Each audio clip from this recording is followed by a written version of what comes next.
So over the past 3 days at Lifespan, we've begun to reopen our procedural areas of the hospital, and this includes the operating rooms, endoscopy, cardiac catheterization, and other areas. And what we focused on at first is these elective procedures that are ambulatory in nature. So these are patients that can come in, have their procedure, and go home the same day.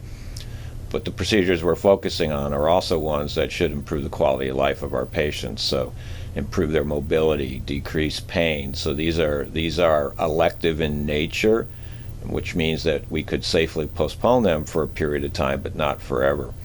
And this approach is going to be very phased. We'll start with shorter procedures. As I said, people who come in and have their procedure and go home.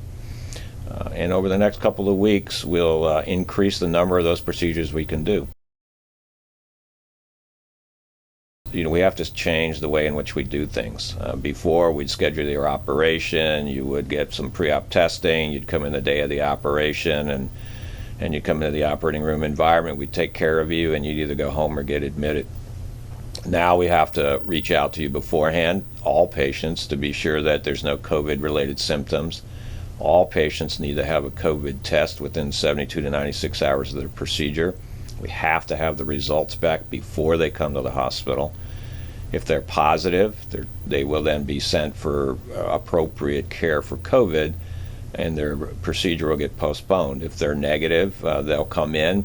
But even with that, we have to change our entire way of which we're caring for everybody. And so all patients, even though they have a COVID negative test, we'll have certain precautions that we do for people that are under investigation, for instance. But I think it's important to know that we're doing everything possible to assure our patients that it's safe to come here. We're doing these procedures in areas of the hospital that we didn't take care of COVID patients, and so we keep COVID patients isolated to certain parts of the hospital and non-COVID patients to other parts. And for the operating rooms that we're using now as we're beginning this ramp up, they are in parts of the hospital that we didn't care for COVID patients or operate on COVID patients. So at Rhode Island Hospital, it's in the Ambulatory Surgical Center, and at Miriam Hospital, it's in the Fane building. And we thought this was important not only for our patients, but for our staff.